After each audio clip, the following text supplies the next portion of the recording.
বাংলাদেশের মানুষের অবস্থাটা এমন হয়ে গেছে, ও বন্ধু, সুন্দরীর পিছনে ছুটতে ছুটতে ম্যাক্সিমাম করে করে বেয়াদব বউ। আমার কথা কয় না কেন? মা যদি বেয়াদব হয়, বাচ্চা শিখবে কোত্থেকে? সন্তান তো অবশ্যই তিন রাস্তার মোড়ে বেয়াদবি করবে। এখনকার ছেলেরা বেয়াদব, ম্যাক্সিমামই ক্যারেক্টারলেস। আমরা ছিলাম গুড ক্যারেক্টার সম্পন্ন পারসন, কিন্তু আমরা হয়ে গেছি ম্যাক্সিমামই ক্যারেক্টারলেস।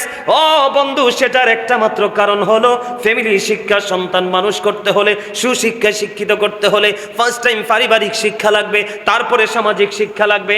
সন্তান যখন বড় হতে থাকবে, আমার দিকে তাকান, সন্তান যখন বড় হতে থাকবে, যেই ছেলের সাথে মিলতেছে, উঠতেছে, বসতেছে, ওই ছেলেটা আল্লাহ ওয়ালা কিনা, বুজুর্গ কিনা। ও বন্ধু, ওই ছেলেটার খেয়াল করতে হবে কোন ধরনের মেয়ের সাথে মেয়ে চলছে, কোন ধরনের ছেলের সাথে ছেলে চলছে। ওই হিসাব করে আপনি যখন ছেলেটাকে কাউন্সেলিং এ রাখবেন, এই ছেলে কোনোদিনও শরীয়তের সীমা ক্রস করবে না। সুবহানাল্লাহ বলেন না কেন? আরো জোরে, আরেকটু মহাব্বতে। শুধু আমি একটাখানি আপনাদেরকে একটুখানি বয়ান দিতে চাই বন্ধু। মদিনাতুল মুনাওয়ারায় এমন এক আল্লাহওয়ালা বুজুর্গ বাপের বেটি, স্বামী এমন একজন আল্লাহওয়ালা, সে সফরে যাবে। সফরে যখন বের হয়ে যাওয়ার সময় এবার তিনি কি করলেন? যাওয়ার সময় বিবির জন্য বাড়িতে একজন কাজের লোক দিয়ে গেলেন, আমি যতক্ষণ না পর্যন্ত ফিরে না আসবো, ততক্ষণ পর্যন্ত তুমি আমার এই বাসভবন ত্যাগ করো না। হাজার ঝড় আসুক, হাজার তুফান আসুক, তুমি আমার এই ভবন ত্যাগ করো না। এবার বন্ধু, স্বামী তো চলে গেল, বিবি তার কথা মাথা পেতে নিল। কিছুদিন পরে হঠাৎ করে মেসেজ আসলো, বাবা সিরিয়াস অসুস্থ। এখন বউ কি করলেন? স্বামী তো তাকে বলে গেছে। এবার রাসূলের কাছে মেসেজ পাঠিয়ে দিলেন, ইয়া রাসূলুল্লাহ, ইয়া হাবিবাল্লাহ, নবী গো, আমার স্বামী আমাকে নিষেধ করে গেছে আমি বাড়ি থেকে না যেতে। এখন বাবার খবর পেয়েছি মুমূর্ষু অবস্থায়, আমি এখন কি করব? আমি কি স্বামীর কথা মানবো নাকি বাবাকে দেখতে যাব? এবার রাসূল খবর জানিয়ে দিলেন, না না না না না না, স্বামী যেহেতু নিষেধ করেছে, তুমি তোমার বাবাকে দেখতে যেতে পারো না। একদিকে স্বামীর নির্দেশ, আরেকদিকে পানের নবীজির নির্দেশ। এবার মেয়েটা আপন করে মেনে নিলেন, না না না, স্বামীর কাছ থেকে অনুমতি নেই, রাসূলের কাছে অনুমতি নেই, আমি যাব না। এবার বন্ধু, ধীরে ধীরে সময় শেষ হয়ে গেল, কিছুদিন চলে গেল, এখনো পর্যন্ত স্বামী আর ফিরে আসে না। বাবা পৃথিবী থেকে বিদায় হয়ে গেল। বাবা যখন বিদায় হয়ে গেল, আবার ওই আল্লাহওয়ালা বুজুর্গ মেয়েটা রাসূলের কাছে খবর পাঠালেন, ওগো নবী, বাবা তো মারা গেছে, এখন আমি কি করব? আবার আমার রাসূল একটা ডাক দিয়ে বললেন, না না না, তোমার স্বামী যেহেতু এখনো তোমাকে অনুমতি দেয়নি, যাবাটা উচিত হবে না। এবার মেয়েটা রাসূলের কথা মেনে কি করলেন না, বাবাকেও দেখতে গেলেন না। ও বন্ধু, বাবাকে কি করা হলো? মা ইন্তেকাল করার পরে কাফন পরিয়ে, জানাজা পড়িয়ে দাফন করা হলো। আমার নবীজির কাছে রাত্র নিশি গভীরে খবর চলে আসলো, ওগো হাবিব, হাবিবুল্লাহ, ও আমার বন্ধু, আপনি জানিয়ে দেন, শুধুমাত্র ওই মেয়েটা তার স্বামীকে মূল্যায়ন করেছে, আমার হাবিবের কথা মান্য করেছে। এই মেয়েটার কারণে তার বাবার সমস্ত জীবনের গুনাহ মাফ করে তার বাবার কবরটাকে জান্নাত বানিয়ে দিলাম। জুড়ে জুড়ে কন্যা সুবহানাল্লাহ।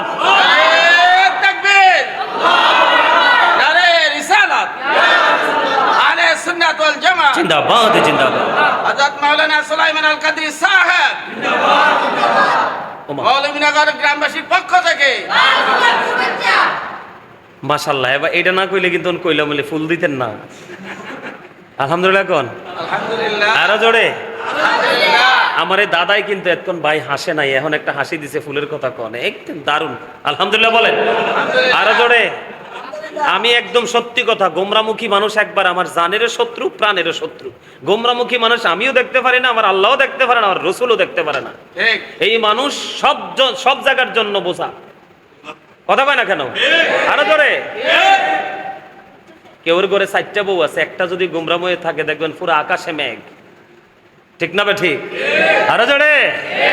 এবার আসেন বন্ধু, কেন মেয়েটার কারণে বাবার কবর আজা বন্ধ করে দিলেন আমার আল্লাহ, তার কবরটাকে জান্নাত বানিয়ে দিলেন কেন গো? এটার বড় কারণ হলো সে আসলে আমার রাসূল বলে দিয়েছেন, আল মারওয়াতু ইযা সাল্লাত খামসাহা ওয়া সামাত শাহরাহা ওয়া হাসানাত ফারজাহা ওয়া তুআত বালাহা ফালতাদখুল মিন আইয়াবাবিল জান্নাহ জান্নাতি শাআত। আমার রাসূল জানিয়ে দিলেন যেই নারী 5 ওয়াক্ত নামাজ পড়বে, লজ্জাস্থানের হেফাজত করবে, ও বন্ধু রমজান মাসে রোজা রাখবে, স্বামীর কথা মেনে চলবে, ওই নারীর জন্য কাল হাসরের দিন 8টা জান্নাতের দরজায় খোলা থাকবে। আল্লাহ রাব্বুল আলামিন তাকে যেই কোনো দরজা দিয়ে যেতে চায় তার জন্য অনুমতি দিয়ে দিবে। তাহলে নারীর পর্দা বেশি দরকার নেই। আবার বিয়া করার সময় আব্বা বেশি সজাগ থাকার দরকার নেই। আবার কথা কয় না কেন? ম্যাক্সিমাম পরিবারে কিন্তু মা ফেস লাগায়, কথা কয় না কেন? বোন জি আনবো, বোন ফুত আনবো, কথা কয় না কেন?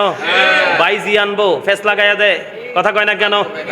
আমি আপনাদেরকে বলে দেই, আমার রাসূল জানিয়ে দিলেন, আমার দিকে তাকেন, ভাইয়ের মেয়ে বোনের মেয়ে বড় ব্যাপার না। আমার রাসূল কেন সম্পত্তির কথাটা নিষেধ করে দিলেন? কেন আমার রাসূল বন্ধু সৌন্দর্যটাকে একেবারে উড়িয়ে দিলেন? এটার কারণ হলো রাসূল জারি পরে মেসাল দিয়ে দিয়েছেন, কারণ তুমি দেখবে সুন্দর কিন্তু চির অমর না, কথা কয় না কেন? একটা মানুষকে একটা সময় অত্যন্ত গ্লেজি দেখা যায়, ঠিক কিনা বলেন? অনেক স্মার্ট দেখা যায়, কিছুদিন পরে দেখা যায় তার স্কিনটা ধ্বংস হয়ে গেছে, তার সৌন্দর্য পুরোপুরি বিনষ্ট হয়ে গেছে। এই জন্য রাসূল বলেছেন সুন্দরের পিছনে দৌড়াইও না। আল্লাহর হাবিব সরকারে মদিনা তিনি বন্ধু জানিয়ে দিয়েছেন সম্পত্তির পিছনে ছোট না, কারণ হলো সম্পত্তিও যেই কোনো সময় বিলীন হয়ে যেতে পারে, কিন্তু ধর্মধনের ধন, ইসলামের গান, দিনের শিক্ষা এত বড় নেয়ামত, এটা যতই যাবে ততই আলোকিত হবে এবং বাড়তে থাকবে।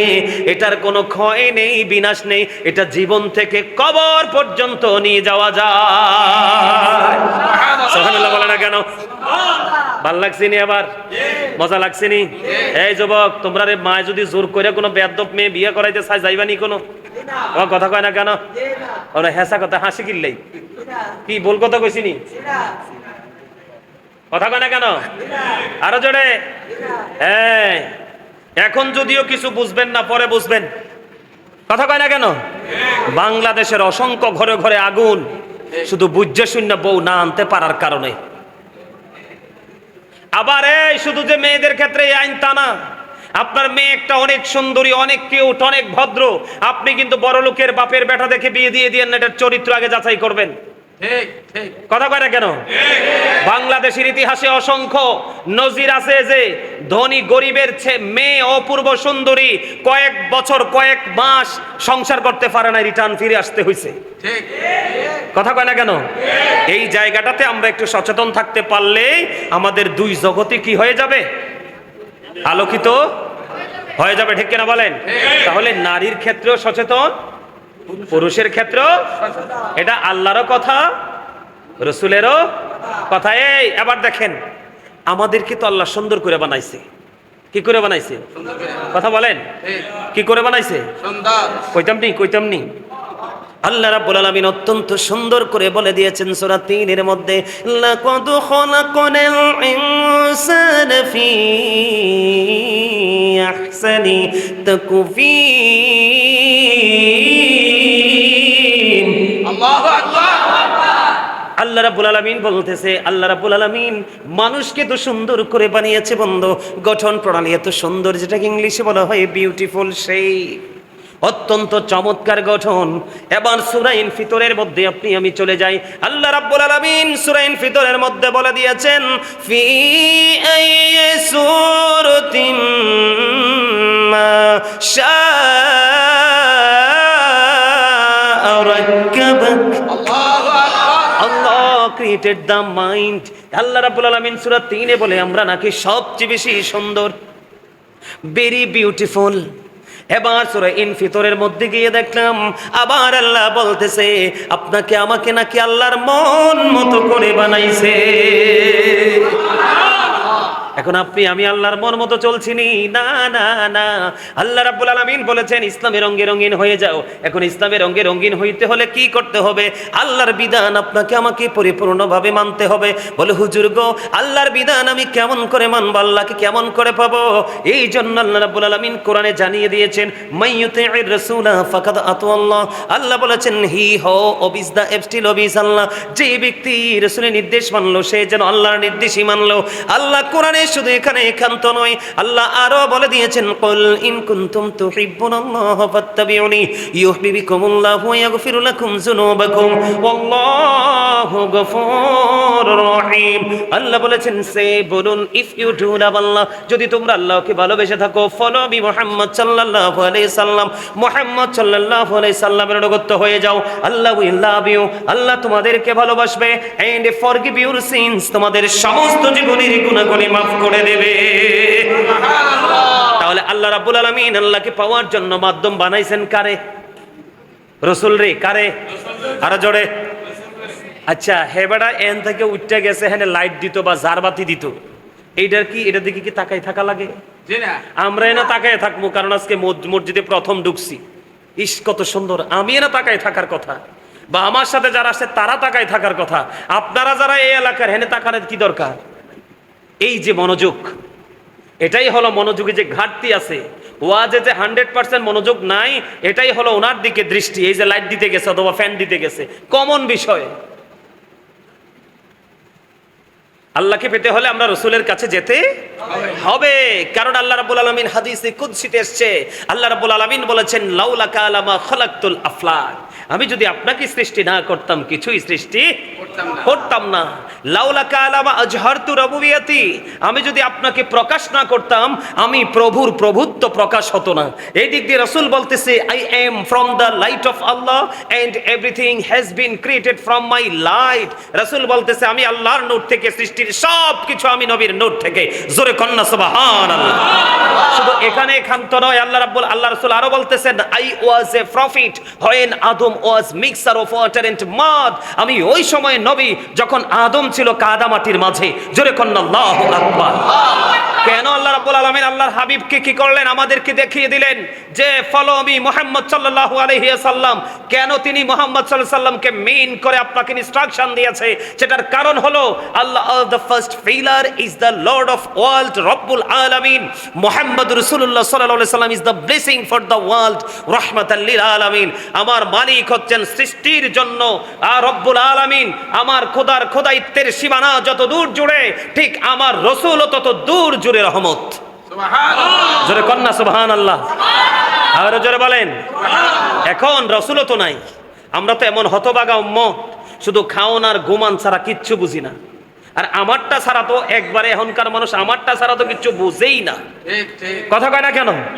যে অন্যজনকে একটু হেল্প করব, সহযোগিতা করব, এটা তো এখনকার মানুষ বুঝেই না। আমি খাবো, আমি পরবো, আমার আত্মীয় স্বজনকে ভালো রাখবো না। আমার বক্তব্য এমন না, আমার বক্তব্য হলো I love my country and countries people. আমার বক্তব্য এমন, we should be beside the helpless people of the country. আমাদের প্রত্যেকের উচিত হেল্পলেস পিপল, যারা অসুবিধায় যারা আছে, গরিব যারা আছে, অসহায় যারা আছে, তাদের পাশে দাঁড়ানো। ঠিক কিনা বলেন? আরো জোরে। এখন কি আমাদের সেই মেন্টালিটি, সেই চিন্তা আছে? নাই তো। আমার করে কিন্তু আমি ভালো থাকতে পারবো? এটাকে বিশ্বাস করেন আপনারা? আমার দিকে তাকান, বিশ্বাস করেন সবাই? আলহামদুলিল্লাহ বলেন। আরো জোরে। এখন রসুলও তো নাই, আমরা রসুলকে দেখবো যে স্বপ্ন যুগে, এই যোগ্যতাও তো আমাদের নাই। এখন আমরা কি করব? রসুল ওয়ালাদের কাছে যেতে হবে। কার কাছে? আমার মাহফিল কোথায়? মৌলভীনগরে। কোথায়? আমি কিন্তু সাপোজ কথার কথা, আমি ওখান থেকে কোন দিক দিয়ে আসলে ইজি হবে সেটা আমি আগে আইডেন্টিফাই করছি। এরপর আমি কিভাবে আসবো সেটা আইডেন্টিফাই করছি। আপনি কি গাড়িকে অস্বীকার করতে পারবেন? আমি যে বাহনে আসছি এটাকে অস্বীকার করতে পারবেন? যে রাস্তা ধরে এসেছি এটাকে কি অস্বীকার করতে পারবেন? বা আমি না, আপনি আপনার গন্তব্যে যাবেন, রাস্তা এবং বাহন এই দুটোকে কি আপনি অস্বীকার করতে পারবেন? পকেট থেকে যে ভাড়া গুনতে হয় এটাকে আপনি অস্বীকার করতে পারবেন? এটা যেমন অস্বীকার করা সম্ভব না, আমি আল্লাহ পর্যন্ত পৌঁছাতে চাই। মূসা নবী বললেন রব্বি আরনি, আল্লাহ তোমাকে দেখতে চাই। আল্লাহ 1 সেকেন্ডে, এগুলো কি অস্বীকার করা যায়? কথা বলেন, যায়? যায় না। এই দেখেন, আপনারা মনে মনে প্রশ্ন করতে পারেন, অনেকে কিন্তু এখন রসুলের কথা বললে গা জ্বলে। আপনাদের এলাকায় আছে কিনা জানি না। আমাদের বাংলাদেশে এই গা জ্বলা পার্টি কিন্তু দিন দিন বেড়ে যাচ্ছে। রসুলের কথা বললে কি জ্বলে? গা জ্বলে। আমাদের দেশে অনেক মানুষ আছে, এখন বেড়ে যাচ্ছে। কারণ কিয়ামত তো এই মানুষ না বাড়লে হবে না। রসুল যে বলে গেছে এই কথা তো আর ভুল হতে পারে না। ঠিক কিনা বলেন? এই দেখেন, জান্নাত 8টা না, কিন্তু কেন 8টা হয়েছে এটা কি কেউ জানছে বা আপনারা কোনোদিন অবজারভেশন করছে? এই দেখেন, আল্লাহর নাম লিখতে 4টা হরফ লাগে, আলিফ লাম লাম হা, 4টা। একটার উপরে নিচেও কোনো নক্তা নাই নবীজির নাম লিখতে মিম হা মিম দাল চারটা, এই চারটার উপরে নিচে কোনো নক্তা নাই চারে আর চারে মিলে কত হলো? আট। এই জন্য আল্লাহ রাব্বুল আলামিন জান্নাত বানাইছে 8টা। আমি আমার রাসূলের মর্যাদা বোঝানোর জন্য বলছি। আল্লাহ কিন্তু কোন জায়গা থেকে আল্লাহর হাবিবকে জুদা করে নাই। কি করে নাই? আলাদা করে নাই, ডিভাইড করে নাই। সুবহানাল্লাহ বলেন। এবার আসেন, সৃষ্টির প্রত্যেকটা জায়গায় 2টা দিক, 3টা কিন্তু কোথাও নাই। প্রত্যেকটা জায়গায় কয়টা? কথা কয় না কেন? 2টা। কয়টা? কিন্তু একবারও কি ভাবছেন যে 2টা কেন? কেন 2টা দিক? আপনি আপনার দেহের দিকে তাকান, 2টি হাত, 2টি পা, 2টি চোখ, 2টি কান, জিহ্বা কয়টা? একটা। দুইটা আলাদা আরে জিহ্বাও তো 2টা। জি। এই যে এটা আমার দিকে তাকান, এই যে এটা হচ্ছে বাটপার, 1 নাম্বারটা আউট। এটার আমি বাটপার হিসাবে চিনি। বাবুর সিটা যদি ভালো হয়, লবণ টবণ যদি ঠিকঠাক হয়, এটা সুদের টাকা না, ঘোষের টাকা না, চুরির টাকা না, চিন্তাই করা টাকা, এটা আইডেন্টিফাই করার কোনো সুযোগ নাই। বর্ডার খালি ক্রস করবে। কথা কয় না কেন? এই পর্যন্ত আসবে। এই জন্য এটার নাম আমি রাখছি 1 নাম্বার বাটপার। এই যে এটা তো জাস্ট আপনার এই মানে একটা গোস্তের টুকরা। আসল হচ্ছে এই যে ভিতরে আলা জিহ্বা, ওটা না থাকলে কথাই তো বলতে পারতেন না। আপনারা খাওয়াই তোকে, তাহলে জিহ্বা কটা? দুইটা 2টি হাত, 2টি পা, 2টি চোখ, 2টি কান, 2টি জিহ্বা, আলো আধার, কঠিন কোমল ঘৃণা প্রেম, বাদশা ফকির, দুর্বল সবল, সংগ্রামী শান্তিতে, ইহকালে পরকালে, জান্নাতে জাহান্নামে। এই যে দেখেন আলো আধার, উঁচু নিচু, কথা কয় না কেন? এই যে এখানে দেখেন লম্বা খাটো, সাদা কালা, ধনী গরিব, সব জায়গায় গেলে বন্ধু 2টা। সেটার কারণ হলো তুমি একটু গভীরভাবে খেয়াল করে দেখো। আল্লাহ রাব্বুল আলামিন বলেছেন লা ইলাহা ইল্লাল্লাহ, পাশেই রেখেছে মুহাম্মাদুর রাসূলুল্লাহ সাল্লাল্লাহু আলাইহি ওয়াসাল্লাম। কালেমার মধ্যে দিক কয়টা? 2কে। একটা হলো তাওহীদ আর একটা হলো রিসালাত। একদিকে আল্লাহ আর একদিকে হাবিব। এই জন্য আল্লাহ পৃথিবীর সব জায়গা 2টা দিক দিয়ে সাজিয়েছেন। ওমা সুবহানাল্লাহ কয় না কিল্লাই? এবার আসেন, আরো মজা আছে। আমি কিন্তু এখনো কালেমার মধ্যেই আছি। কোথায় আছি? লা ইলাহা ইল্লাল্লাহ, এটার মধ্যে আছে 12টা হরফ। কয়টা? 12টা মুহাম্মাদুর রাসূলুল্লাহর মধ্যে আছে 12টা হরফ। এই দিকে 12টা, ওই দিকে 12টা, 12 মিলে কত হলো? 24। এই কারণে আপনার একদিনে 24 ঘন্টা। আওয়াজ তোলে কোন সুবহান। আরো জোরে। এই কথাগুলো বলার কারণ হলো রসুলের মর্যাদা বোঝানোর জন্য। কিসের জন্য? আল্লাহকে পাইতে হলে কার কাছে যেতে হবে? রসুলের কাছে যেতে হবে। যদি আপনি বলেন যে রসুল আপনার মতো, তাহলে আপনি কুফরি করে ফেললেন। নবীজি বেনজির ও বেমিসাল। আজ থেকে 1500 বছর আগে রসুল বলেছেন কয়লা আইয়ুকুম মিথলি, তোমরা কে আছো আমার মতো?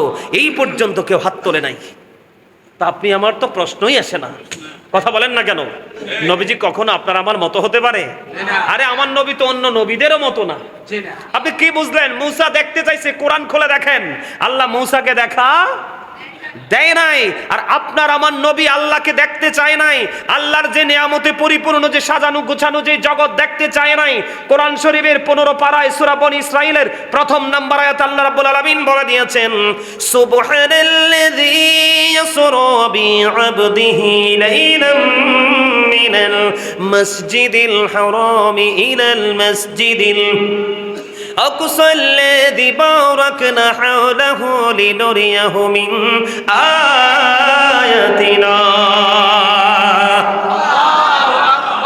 এই যে আয়াত, আল্লাহ যে আল্লাহর হাবিবকে দাওয়াত দিয়েছেন মেরাজের রাতে, এই দাওয়াতের দলিল হলো কোরআন শরীফের 15 পারা সূরা বনী ইসরাঈল 1 নম্বর আয়াতে আল্লাহ সুবহানাল্লাহ বলেছেন, আল্লাহু আকবার বলেন। তো নবী আপনার আমার মতো হয়নি কোন? তো আমি কিন্তু নবীর মর্যাদা বুঝাচ্ছি। ওই যে বলেছি আল্লাহ রসুলকে দেখাই দিছে, আমাকে পাইতে হলে আমার হাবিবের কাছে যাও, তাহলে আমার ঠিকানা পেয়ে যাবে। রসুল ছাড়া তুমি এলোমেলো ঘুরতে থাকবে, এই জীবনে আমি খোদার দিদার মিলবে না। এটা মানেননি আপনারা?